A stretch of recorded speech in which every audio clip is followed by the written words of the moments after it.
Sreethu game തുടങ്ങി മക്കളെ. അമ്മയുടെ ഉപദേശം അങ്ങ് ഏറ്റു എന്ന് പറയാം. അല്ല, അമ്മയല്ല, മമ്മിയുടെ ഉപദേശം. മമ്മി വന്നിട്ട് ശ്രീതുവിനെ ഭയങ്കരമായിട്ട് ഉപദേശിക്കുകയായിരുന്നു. നീ വഴക്കുണ്ടാക്കണം, നീ അടിയുണ്ടാക്കണം, എല്ലാവരുടെ അടുത്തും അതുപോലെ സംസാരിക്കണം, അവരിങ്ങോട്ട് സംസാരിക്കുമ്പോൾ അതിന്റെ രണ്ടിരട്ടിയായിട്ട് അങ്ങോട്ട് സംസാരിക്കാൻ സാധിക്കണം, അവർക്ക് മറുപടി കൊടുക്കാനായിട്ട് പറ്റണം എന്നൊക്കെ പറഞ്ഞുകൊണ്ട് മമ്മി അങ്ങ് വന്ന സമയം തൊട്ട് മണിക്കൂറുകളോളം ശ്രീതുവിനെ കയറി അങ്ങ് ഉപദേശിച്ചു. നല്ല ലെവലാക്കിയിട്ടുണ്ട്. ശ്രീതു എന്തായാലും ഗെയിം സ്റ്റാർട്ട് ചെയ്തിട്ടുണ്ട്.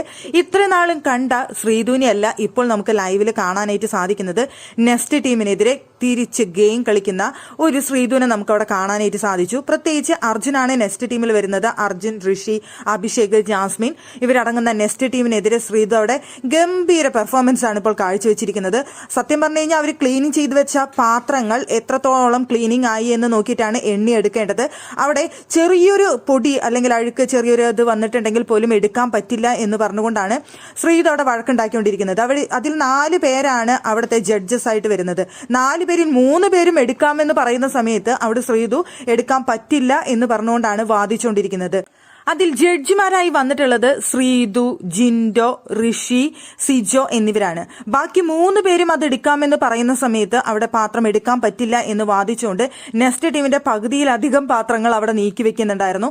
അത് ശ്രീതോടെ ഭയങ്കരമായിട്ട് വാശി പിടിക്കായിരുന്നു. ഏറ്റവും ലാസ്റ്റ് അവിടെ ദോശക്കല്ല് ഒരെണ്ണുണ്ടായിരുന്നു. അത് 3 പേരും എടുക്കാമെന്ന് പറഞ്ഞാലും അവിടെ ശ്രീതു എടുക്കാൻ സമ്മതിക്കില്ല, ഞാൻ സമ്മതിക്കില്ല എന്ന് പറഞ്ഞുകൊണ്ട് ഭയങ്കരമായിട്ട് വാശി പിടിക്കുന്നുണ്ടായിരുന്നു. ശ്രീതു മൊത്തത്തിൽ ചേഞ്ച് ആയിട്ടാണ് നമുക്ക് അവിടെ കാണാനായിട്ട് സാധിക്കുന്നത്. ശ്രീതുവിന്റെ ഗെയിം മൊത്തത്തിൽ മാറി മറിഞ്ഞു എന്നാണ് എനിക്ക് തോന്നുന്നത്. മമ്മിയുടെ മുന്നിൽ വെച്ചുകൊണ്ട് ഒരു പെർഫോമൻസ് കാഴ്ചവെക്കാനാണോ, മമ്മി പറഞ്ഞ ഉപദേശം ഏറ്റിട്ടാണോ എന്താണെന്നറിയില്ല, മൊത്തത്തിൽ ശ്രീതുവിന്റെ ഗെയിം ഒന്ന് മാറിയിട്ടുണ്ട്.